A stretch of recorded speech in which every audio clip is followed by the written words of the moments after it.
Yo les Cormac, bon, j'ai enregistré une vidéo ce matin.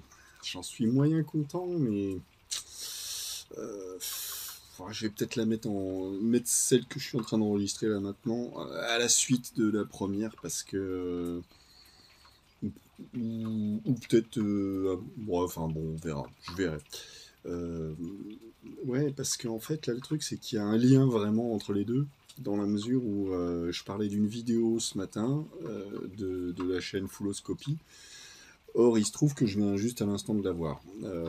Et du coup, bon, ça remet un petit peu mieux. Ça me remet un peu mieux en tête les idées voilà, j'avais. Enfin bref.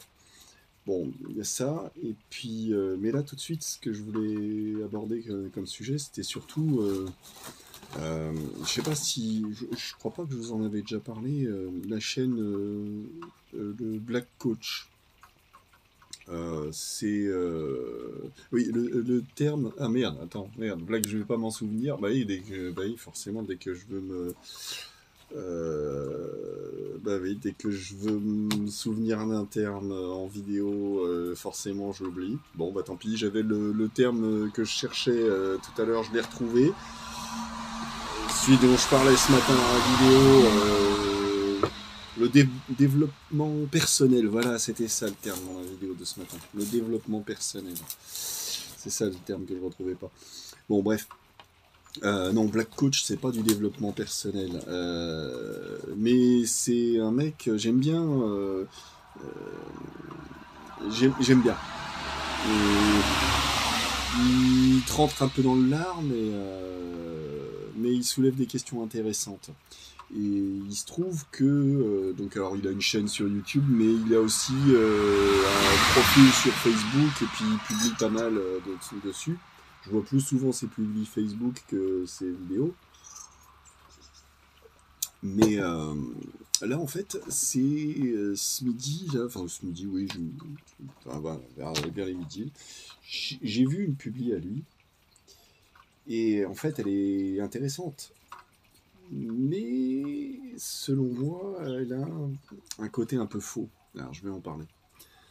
C'est-à-dire, euh, c'est- ça parle de, je veux dire, par exemple, ça pourrait être d'autres sujets, mais par exemple, ça peut parler du complotisme et des complotistes. Et donc son sujet, c'était, euh,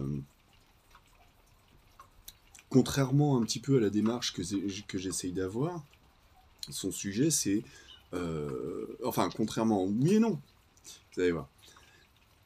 Il dit jusqu'à quel point on peut se permettre de débattre d'un sujet.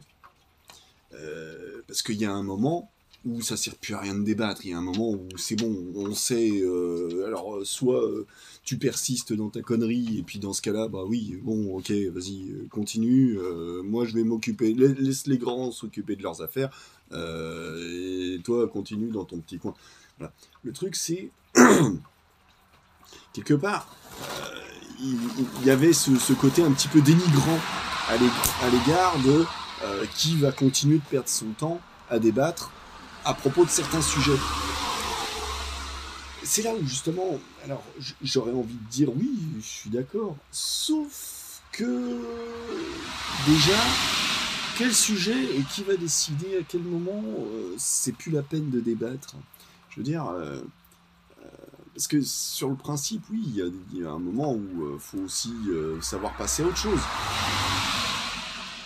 Mais faut être sûr, et là c'est vrai que ça rejoint un petit peu ce dont je parlais, l'autre vidéo là, de Fulloscopy, où il y avait cette notion de partir à la découverte. Soit on part à la découverte, soit on est un suiveur. Et partir à la découverte, c'est un peu ingrat. C'est comme ça qu'on peut facilement se faire traiter de naïf, de complotiste ou de je ne sais quoi. Voilà.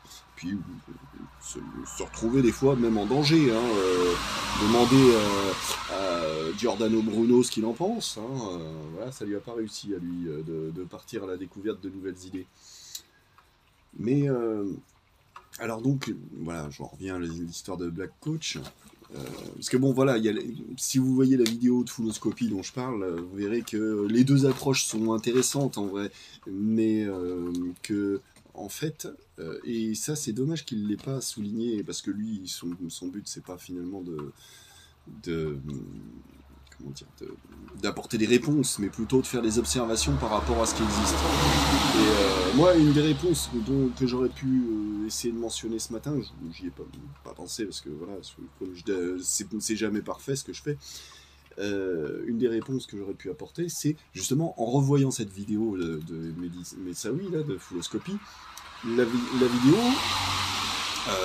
dans laquelle il explique que, de façon générale, il faut qu'il y ait des explorateurs pour aller explorer toutes les possibilités qui s'offrent à nous, mais que, en définitive, c'est le fait d'être un suiveur qui permet de mieux exploiter une ressource. Et je disais, c'est injuste, parce que ça veut dire que l'explorateur, il se retrouve, bien souvent, déjà, c'est jamais lui qui profite des fruits de son travail, en définitive. Comment dire, vous savez, j'en parlais aussi, c'était à propos des Darwin Awards, ce côté, vas-y, oser faire des trucs dangereux, partir sur l'océan, traverser, faire 10 000 km, enfin, même 5 000, même 1000, quand t'es sur une coquille de noix et que tu sais pas où tu vas, faut les bollocks de le faire, mais sauf que, des fois, ton bateau, il va couler en plein milieu de l'océan, et des fois, tu vas découvrir une île que personne connaissait et tu vas pouvoir t'y établir et devenir le chef de ta colonie. Pas le but d'être le chef, mais au moins d'avoir la vie tranquille. Donc voilà, faut oser quand même, mais c'est rare qu'en définitive, celui qui se lance récolte les fruits de son travail. C'est souvent ceux qui vont suivre derrière qui vont tirer leur épingle du jeu, comme je disais dans la vidéo de ce matin. Et donc c'est en ça que je disais que c'était injuste. Et il donne quelque part, sur Fulloscopy, là, Mehdi Messaoui, il donne quelque part la solution au problème. Bien qu'on pourrait trouver ça un peu trop marxiste comme solution, dans les sociétés de fourmis, ça ne pose aucun problème, ce genre de situation, parce que les fourmis, il n'y en a pas une qui garde tout pour sa gueule et puis qui exploite le travail des autres, non. Elles partagent tout. Donc l'explorateur, il n'est pas lésé par rapport aux autres. Et c'est pour ça que ce que je voulais exprimer, moi, comme idée tout à l'heure, en parlant de comment on pourrait trouver un moyen de résoudre ça, c'était dans une meilleure répartition, encore comme je le disais hier dans la vidéo publiée ce matin, une meilleure répartition de richesses. Que ok, bon, il faut des gens pour explorer toutes les pistes possibles, mais que même si la piste elle menait nulle part, que le mec il se retrouve pas le bec dans l'eau, parce que sinon, quel est l'intérêt de prendre des risques, hein? Vous voyez? Bon, voilà, ça c'était pour répondre à cette vidéo de ce matin là, par rapport à cette piste de solution possible. J'en reviens à cette histoire de la vidéo, enfin pas de la vidéo, mais de la publication Facebook là, du Black Coach. Et alors, dans sa vidéo, en fait, il y avait une vidéo publiée, donc où était un peu tourné en ridicule. Alors bien sûr que c'est, comment dire, c'est que donné à titre d'exemple, c'est bien sûr que c'est une caricature, mais c'est instructif. Cette vidéo caricature, c'était donc un petit sketch où tu voyais des pompiers devant un incendie. Il y en a un qui dit « Bon, la maison brûle, il faut agir !» Et l'autre qui lui dit « Mais... qui conteste et qui commence à dire « Ben non, mais est-ce que on a la même définition de ce que ça veut dire que brûler et puis, mais oui, mais en plus, c'est notre boulot, nous, on est pompiers. Oui, mais alors... pompier, est-ce que vraiment dans notre définition, dans la définition de pompier, c'est vraiment ce qu'on attend de nous? Enfin voilà, il chipote, et à force de chipoter, la maison brûle.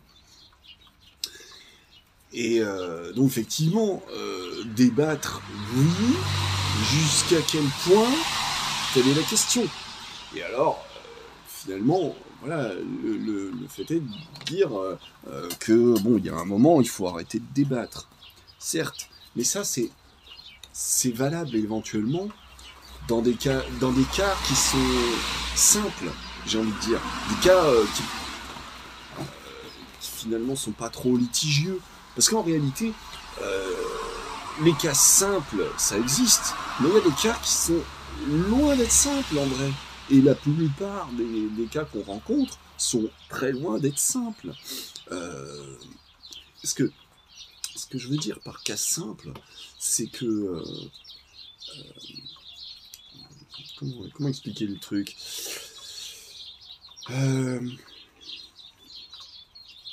Ah mince, j'aurais peut-être dû prendre le temps d'y réfléchir, mais si j'avais pris le temps d'y réfléchir, j'aurais pas bien décortiqué le truc non plus.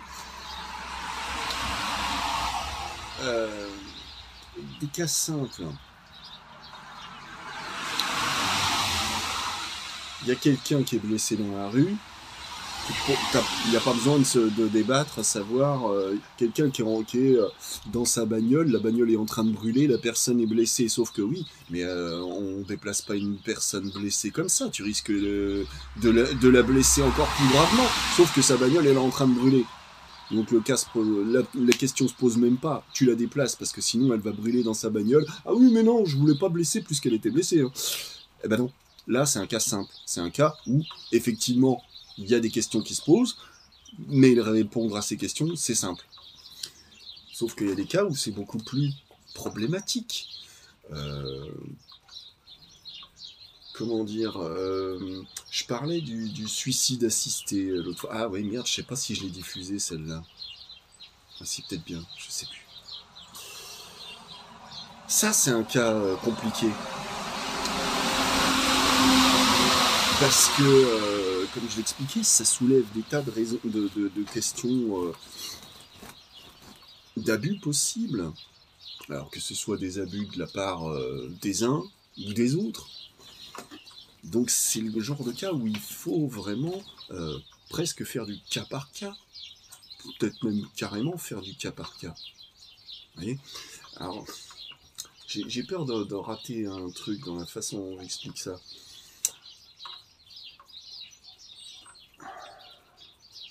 Parce que tout à l'heure, quand j'ai vu cette vidéo, là, j'avais une idée en tête et je la retrouve pas. Bon, j'y reviendrai dans une prochaine vidéo. Là, je vais continuer sur la suite de la vidéo de ce matin, finalement. Ce que j'ai pas expliqué dans la vidéo de ce matin, j'avais commencé, et puis de divagation en divagation, j'ai oublié de terminer ce que j'étais en train de dire.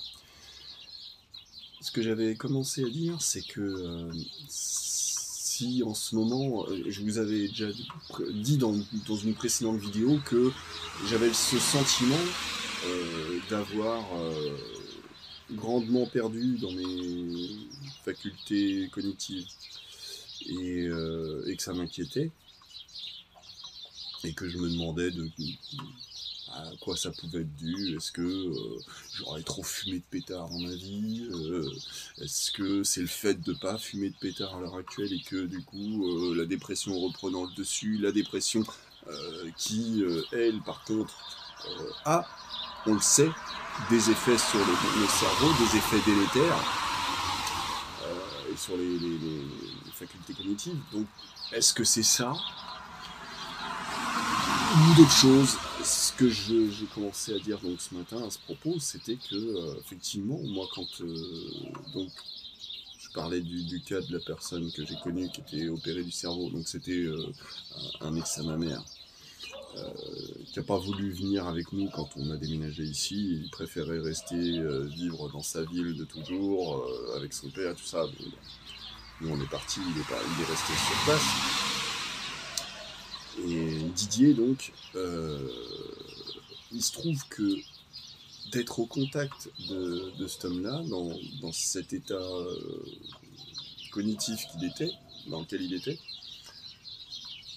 j'avais l'impression d'avoir grandement diminué intellectuellement à cette époque-là.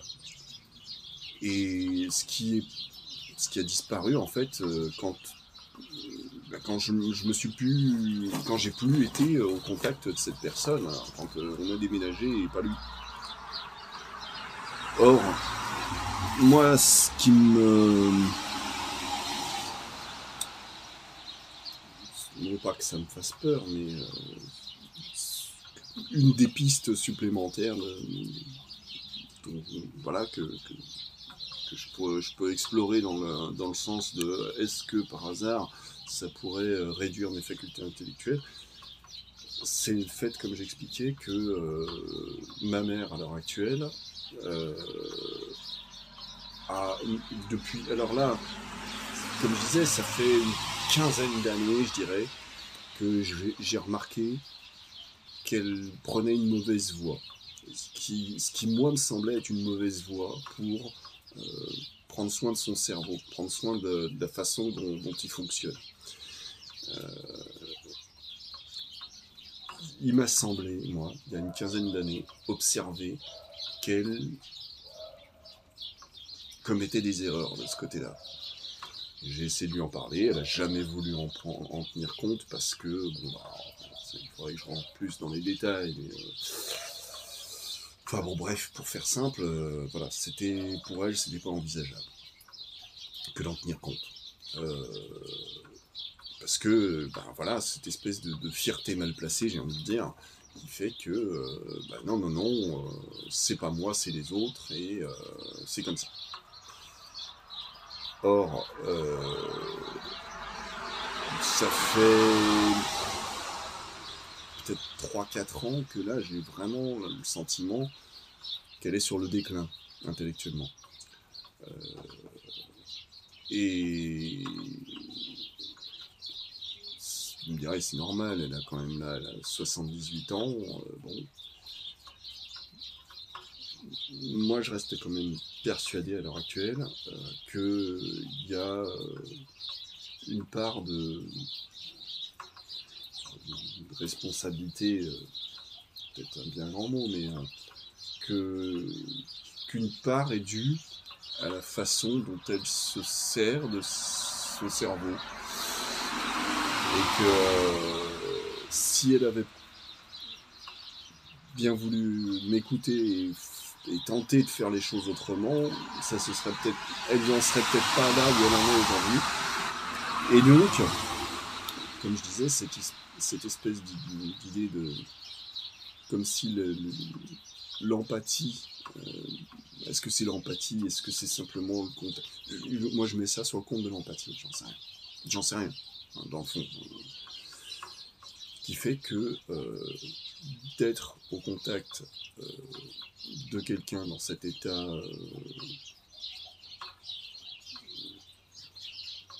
cognitif, je dirais, voilà, pour faire simple, me dégrade intellectuellement aussi.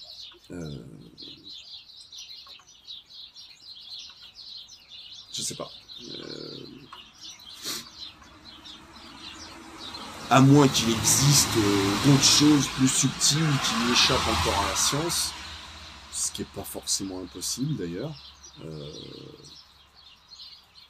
Du style, à quel point est-ce qu'on est sûr qu'il n'existe pas une certaine forme de... ce serait peut-être un bien grand mot de dire ça, mais de télépathie, entre guillemets, télépathie. Comme si on était capable de percevoir, dans une certaine mesure, certains signaux, une façon de fonctionner dans le cerveau de l'autre. Alors, je dirais d'autant plus. Mais alors là, quelque part, peut-être, est-ce que ça serait dans l'autre sens que ça se produirait? Je ne sais pas. Il a été prouvé scientifiquement que une mère garde en elle une partie du patrimoine génétique de l'enfant qu'elle a porté. De même que l'enfant, lui, garde en lui forcément une partie du génome, du patrimoine génétique de sa mère. Et il se trouve que... alors, est-ce que c'était de la superstition de sa part? Est-ce que il y avait une vraie observation? J'en sais rien. On a tous plus ou moins un côté superstitieux. Hein. Tout ça, tout ce que je vous dis là, c'est à prendre avec des pincettes. Hein. Comme je disais, c'est simplement une suite d'observations, de déductions. Voilà, il n'y a pas de fait scientifique, sauf quand je le précise. Or, il se trouve que donc, quand j'étais enfant, ma mère m'a dit que quand j'étais bébé, il suffisait, même si elle était dans son lit, il suffisait qu'elle se réveille pour que d'un coup je me mette à crier. Comme si j'avais compris qu'elle était réveillée depuis mon lit dans ma chambre et que je me mettais à crier parce que ça y est, c'est bon, t'es réveillé, viens t'occuper de moi.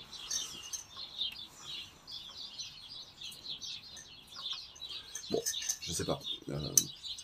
Moi j'aurais tendance quand même à penser que notre cerveau, puisqu'il émet des ondes électromagnétiques, très faibles, certes, dans quelle mesure est-ce qu'on n'est pas réceptif aussi? Est-ce qu'on n'est pas capable de les sentir? Parce que, alors, est-ce que c'est purement que de la coïncidence? Et comme je disais, c'est de la superstition, tout ça. C'est possible, c'est possible. Je veux pas fermer l'un plus que l'autre. Toujours est-il que moi, combien de fois je me suis posé la question quand même de savoir si... parce que c'est vrai que dans certaines circonstances, on peut se retrouver à des personnes différentes dans une proximité géographique proche, à être plus ou moins synchronisé sur une même idée, une même pensée. Moi, quand j'étais au lycée, là, à Montbard, avec les copains, souvent on s'amusait là, quand on avait pensé à plus ou moins la même chose en même temps, on se charriait, transmission de pensée. Voilà, c'était une espèce de petit gimmick entre nous. Mais ça m'est toujours resté quand même, ce truc. Est-ce qu'il n'y avait pas une espèce de fond de vérité quand même derrière tout ça? Vous savez, comme ce que je vous avais raconté, le bug dans la matrice dont je vous avais parlé une fois, là. Mais là où c'est pour ça que j'en avais parlé vraiment à part de cette histoire-là, parce que c'était troublant, dans la mesure où on était peut-être une centaine de personnes en même temps à avoir vécu un moment de synchronicité, quoi. Donc est-ce que c'est une transmission de pensée? Est-ce qu'on est soumis à une influence externe, telle, je sais pas moi, comment dire, un rayonnement, comment on appelle ça, merde, je ne retrouve pas mes mots, ça m'énerve. Un flot de particules à haute énergie venant... des particules cosmiques à haute énergie, c'est vrai que ça pourrait être un effet qui pourrait, sur une zone donnée, influencer les personnes présentes. C'est pas impossible. Les rayonnements cosmiques, enfin bref. Je retrouve pas le terme que je voulais dire, mais c'est pas grave. Bon voilà, enfin, comme d'habitude, je vous fais part, moi, de mes... Voilà, de mes petites idées. Hein, en faites ce que vous voulez, si vous voulez vous foutre de ma gueule, parce que... Qu'est-ce qu'ils s'imaginent? Ah là là là là. Ah, ces mecs là qui se croient... qui se croient quoi d'ailleurs, tiens. Hein, vous savez, alors, justement, tu vois, la personne là que je viens d'imiter, là, ces mecs là, hein, ce genre d'attitude, ce genre de personnage, ce genre d'attitude que presque à peu près tout le monde, je dirais, peut avoir à un moment ou à un autre. Je vais en dire un mot quand même. Alors, j'aurais voulu faire une vidéo complète là-dessus, mais je suis pas sûr que ça vaille le coup de faire une vidéo complète. Ça fait combien? 24 minutes, ouais.